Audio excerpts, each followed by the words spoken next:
Shalom Bapak Ibu Saudara sekalian yang dikasihi Tuhan.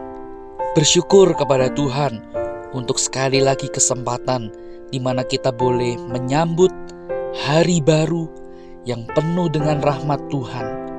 Kita mengucap syukur untuk segala kesempatan yang Tuhan masih sediakan bagi kita. Mari saudara, sebelum kita bersama-sama akan menjalani hari ini, kita datang kepada Tuhan untuk kita memohon hikmat dan pimpinannya. Mari kita berdoa. Kami mengucap syukur ya Tuhan untuk kasih setiamu, untuk berkat dan rahmat-Mu di dalam kehidupan kami. Engkau tidak pernah meninggalkan kami, Engkau selalu ada berserta dengan kami. Ya Tuhan, di pagi ini, sebelum kami akan memulai seluruh aktivitas kami rindu untuk kami boleh mendekat kepadamu, sehingga kami juga boleh terus diteguhkan di dalam kebenaran-Mu. Hikmat-Mu Tuhan bersama dengan kami. Ya Tuhan, tolonglah, biarlah firman yang kami baca dan renungkan ini boleh memberkati hidup kami. Di dalam nama Tuhan Yesus kami berdoa dan mengucap syukur. Amin. Saudara, pada hari ini kita akan melanjutkan perenungan kita dari kitab Amsal. Dan kita sampai pada Amsal pasal yang ke-8, ayat yang pertama sampai dengan ayat yang ke-21. Dan saya ingin mengajak saudara sekalian untuk memperhatikan ayat yang ke-11, ayat yang ke-14, 17, dan 19. Demikian firman Tuhan. Karena hikmat lebih berharga daripada permata. Apapun yang diinginkan orang tidak dapat menyamainya. Padaku ada nasihat dan pertimbangan. Akulah pengertian, padakulah kekuatan. Aku mengasihi orang yang mengasihi aku, dan orang yang tekun mencari aku akan mendapatkan daku.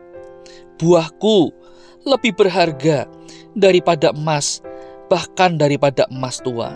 Hasilku lebih daripada perak pilihan.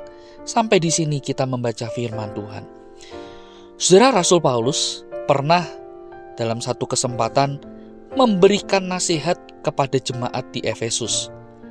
Rasul Paulus mengatakan, "Karena itu perhatikanlah dengan seksama bagaimana kamu hidup. Janganlah seperti orang bebal, tetapi seperti orang arif, dan pergunakanlah waktu yang ada, karena hari-hari ini adalah jahat."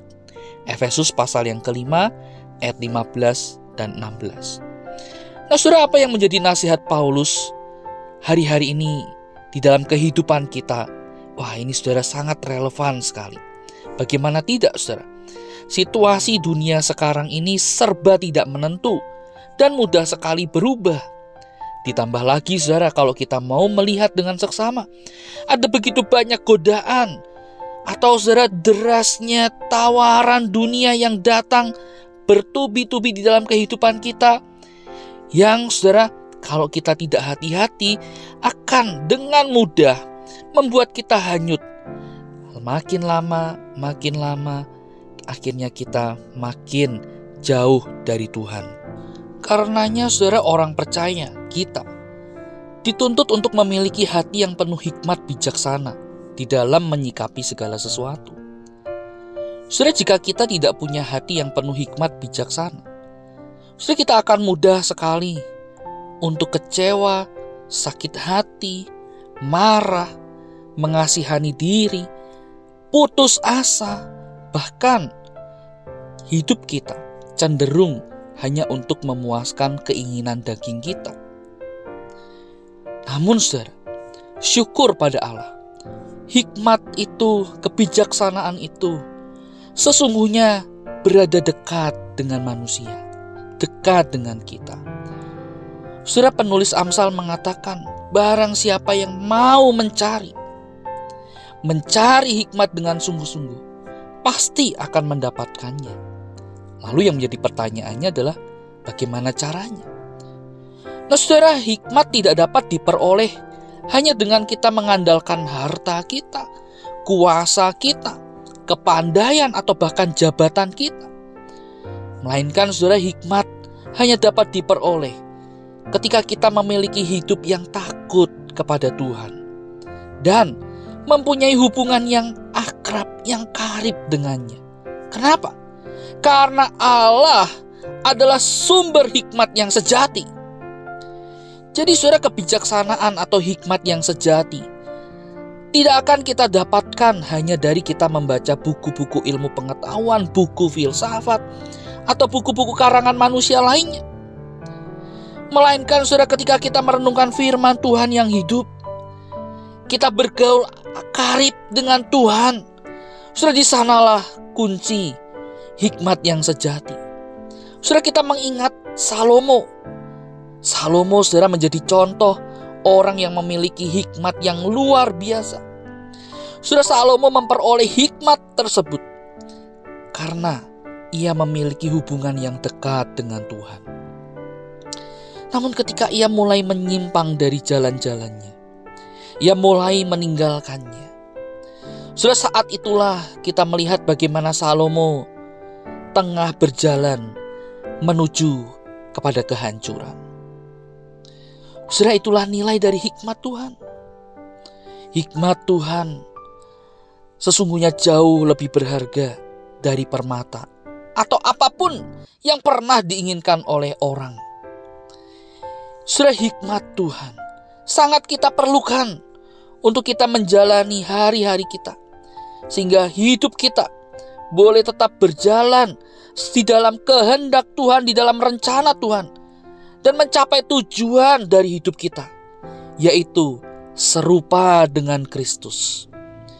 Mari saudara, engkau dan saya, kita datang kepada Tuhan yang hidup itu. Kita bergaul karib dengan Dia. Kita setia di dalam merenungkan firman-Nya. Sehingga biarlah hikmat Tuhan yang sejati itu, kebijaksanaan hidup itu, boleh ada di dalam hidup kita. Kiranya Tuhan menolong kita sekalian. Kita berdoa. Bapa yang baik, kami mengucap syukur bahwa di dalam kehidupan ini kami tidak berjalan sendiri. Kami tidak berjalan menurut pemikiran, menurut kekuatan, atau apapun yang ada pada kami.